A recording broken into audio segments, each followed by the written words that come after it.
એક મહત્વનો પ્રશ્ન છે હવે લાસ્ટ ક્વેશ્ચન તમારા જીવનમાં એવી કઈ એક વ્યક્તિ છે જેને તમને આગળ વધવામાં મદદ કરી છે અને આજે તમે કોને આગળ વધારવા માંગો છો?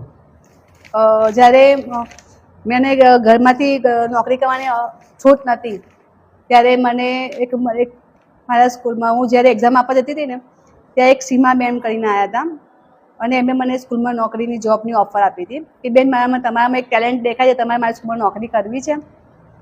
તો એમણે મને એટલો સહકાર આપ્યો કે મારા ઘરે પોતે આવ્યા હતા અને મને ઘરની બહાર કાઢી હતી કે તારામાં ટેલેન્ટ છે તો તું ઘરની બહાર નીકળ. બરાબર. ને મારા હસબન્ડે સમજાવ્યા હતા એમણે. ત્યારે હું એ સ્ત્રીને મારાથી ઉંમરમાં નાના હતા પણ મને બહુ મોટી શીખ આપીને ગયા હતા. બરાબર. અને જે એમણે મને જે સપોર્ટ કર્યો છે તેનાથી હું ઉડાન ભરી છું અને આજે આટલી આગળ પહોંચી છું. અને ત્યારબાદ મેં એ જ બીડું પકડી રાખ્યું હતું અને આજે મેં લગભગ નહીં 1500 બહેનોને સુધી હું પહોંચી છું. અને 1500 બહેનોને પોતાના આત્મનિર્ભર કેવી રીતે બનવું, કેવી રીતે પોતાના પગ પર ઊભું રહેવું, કઈ રીતે સમાજમાં આગળ વધવું અને એમને મેં પ્રોત્સાહન આપ્યું છે. તેના થ્રુ મને એવોર્ડ પણ મળ્યા છે ઘણા. અને હું સ્ત્રીને જ કહેવા માંગીશ કે સ્ત્રીને તમે આગળ લાવો, એના પ્રોબ્લેમને સોલ્યુશન લાવો, એ સપોર્ટ કરો બહેનોને. હું બહેનોને એટલા માટે સપોર્ટ કરું કે કારણ કે પોતે બી અનુભવ્યું છે, ઘણા કિસ્સામાં અનુભવથી સ્ત્રી શીખે છે.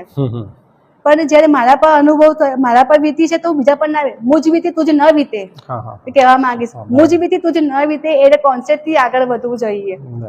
ચાલને સખી ચાલ, તું એકલી ક્યાંથી ચાલીશ, સાથે ચાલીએ, હળી મળીને ચાલીએ.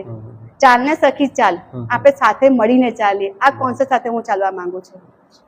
તો દોસ્તો, આ હતા શ્રીમતી જાગૃતિબેન મહેતા કે જેમણે 80માં સ્વાતંત્ર્ય દિન નિમિત્તે, દેશ તો આઝાદ થયો જ છે 80 વર્ષ પહેલા, પરંતુ એ 80 વર્ષોની અંદર દેશની જે મહિલા છે એ કેટલી સ્વતંત્ર થઈ શકી છે અને હજી એને જે રિયલ સ્વતંત્રતા મેળવવાની છે એમાં કયા કયા પરિબળો હજુ પણ નડે છે અને એનું સોલ્યુશન શું છે, કેવી રીતે એને સોર્ટ આઉટ કરી શકાય, એ માટે સરકારે પોતાની શું જવાબદારી નિભાવવી જોઈએ, સમાજે પોતાની શું જવાબદારી નિભાવવી જોઈએ અને સાથે સાથે પરિવારે પણ સ્ત્રીઓને કેવી રીતે અને કેટલો સપોર્ટ કરવો જોઈએ એના મુક્ત વિચારો આપણી સમક્ષ રજૂ કર્યા છે.